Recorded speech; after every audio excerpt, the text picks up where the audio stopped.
Chini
mwiriwe neza inshuti bavandimwe. Impamvu nje ahangaha nukugira ngo tuganire ku buzima bw'umuvandimwe wacu Murengera-ntwari Jean Bosco watuvuyemo. Turi mu bihe rero bikomeye by'umubabaro, kuko ikintu cyitwa gutandukana n'umuntu birababaza. Noneho yari ugutandukana mutazongera kubonana mu mubiri, birababaza cyane. Ibi bihe rero bikomeye, ndagira ngo dusangire ijambo ry'Imana riduhumuriza, ridusubizamo imbaraga, mbere yuko mvuga ku buzima bw'umuvandimwe wacu washoje urugendo rwe hano ku isi, Murengera-ntwari Jean Bosco. Reka dusangire ijambo ry'Imana riri mu Abatesaloniki igice cya 4, Abatesaloniki ba mbere, Abatesaloniki ba mbere igice cya 4 umurongo wa 13 n'uwa 14. Haravuga ngo, ariko bene data, ntidushaka ko mutamenya iby'abasinziriye, mutababara nka babandi badafite ibyiringiro. Ubwo twemeye yuko Yesu yapfuye akazuka, aba ariko twizera yuko Imana izazanana na Yesu abasinziririye muri we. Iyo turabizera, iyo umuntu yapfuye, Yesu ntabwo amubona nk'uwapfuye, ahubwo Yesu amubona nk'uwasinziriye. Iri jambo ry'Imana rero riraduhumuriza, ritubwira ngo ntitubabare nka babandi badafite ibyiringiro. Twebwe dufite ibyiringiro kuko twizeye Yesu Kristo. Kandi uwizeye Yesu Kristo afite ubugingo bw'iteka.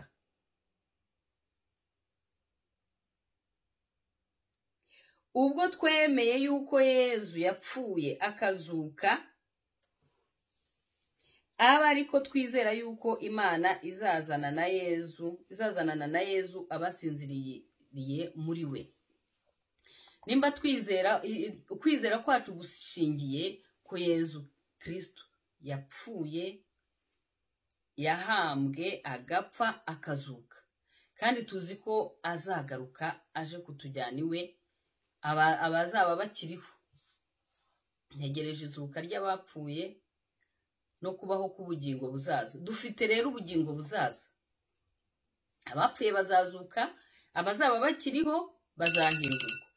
Ubwo turi guca mu bihe bibabaje, ariko dufite ibyiringiro ko tuzongera kubona umuvandimwe wacu, kuko Yesu ntabwo abona umuntu nk'uwapfuye, ahubwo amubona nk'usinziriye. Niko yabwiye bashiki ba Lazaro ubwo Lazaro yarwaraga, bakamutumaho bati, inshuti yawe Lazaro irarwaye. Ngo Yesu arasibira. Bigeze igihe abwira abigishwa bati, Lazaro yasinziriye. Abigishwa nabo ntabwo bari bazi icyo Yesu ashatse kuvuga. Yesu we ntabwo yavugaga gusinzira kw'ibitotsi, ahubwo yavugaga gusinzira k'urupfu. Arangije mushiki wa Lazaro aramubwira ati, iyo uza kare ntabwo umusaza wacu yari gupfa. Yesu aramubwira ati, ninjye buzima no kuzuka.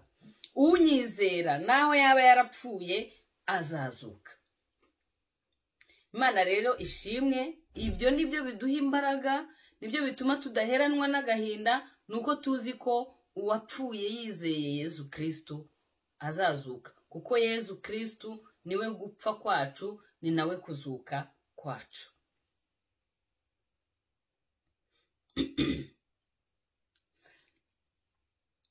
umuvandimwe wacu rero Murengerantwari Jean Bosco, ndi mushiki we dukurikirana. Ngiye kubabwira mu magambo make ubuzima bwe. Bosco yavutse ku itariki ya 31 z'ukwezi kwa 12 1969. Kuva mu 1978 kugeza mu 1985 amashuri abanza yayize kuri Sainte Famille. Kuva mu 1985 kugeza mu 1991 yize amashuri yisumbuye mu rwunge rw'amashuri yisumbuye i Butare. Hanyuma kuva mu 1991 kugeza mu 1994 yize muri Kaminuza Nkuru y'u Rwanda. Kuva mu 1996 kugeza mu 1999 yabaye responsable technicien informatique muri imprimerie ya Kigali. Kuva mu 1999 kugeza mu 2008 yabaye responsable technicien informatique muri Majerwa. Kuva mu 2008 kugeza arwaye n'ubundi yarakiri muri iyo domaine ya informatique, n'ubundi yarakiri umutekinicien informatique, akaba n'umujyanama muri software muri secteur privé. Nibyo byamuranze mu rwego rw'umurimo. Mu mibanire n'abandi, ndabanza mpere ku mibanire yanjye nawe, kuko yari umuvandimwe wanjye wa hafi, yari umuvandimwe wanjye dukundana, yari umuvandimwe wanjye dusangira byose, dusangira ibibi, dusangira ibyiza, dusangira agahinda, dusangira ibyishimo, dusangira umubabaro, dusangira umuruho, dusangira byose. Kuba mubuze mbuze inshuti ikomeye, kuba mubuze mbuze umuvandimwe ukomeye. Noneho no mu mibanire ye n'abandi yari umuntu urangwa n'urukundo, yari umuntu ugira ishyaka, yari umuntu ukemura ibibazo, ushaka gukemura ikibazo cya buri muntu wese. Nta mahoro yagiraga abona umuntu ababaye, nta mahoro yagiraga abona umuntu uri mu bibazo atarakemura ibibazo umuntu arimo. Imana rero idakiranirwa ngo yibagirwe imirimo, izibuke iyo mirimo myiza ya Bosco, kuko hano kuri iyi si nta kindi kintu Imana iduhamagarira gukora ni ukugendera mu mirimo myiza Kristo yaduhamagariye. Ndi umugabo wo kubihamya iyo mirimo myiza rwose iherekeje Bosco. Asize abana babiri, umuhungu n'umukobwa. Bosco, ikivi usize tuzacyusa, aho utari tuzahakubera, kuko watubereye umuvandimwe mwiza, watubereye inshuti nziza.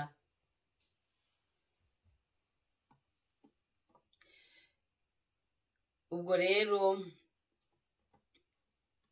Imana ikomeze idufashe, Imana ikomeze iduhe imbaraga, Imana ikomeze twihanganishe, kuko ni Imana y'amahoro, ni Imana nyirihumure ryose, niyo yonyine yabasha kudushoboza kunyura muri ibi bihe bigoye, bikomeye, bitoroshye byo gutandukana n'umuvandimwe.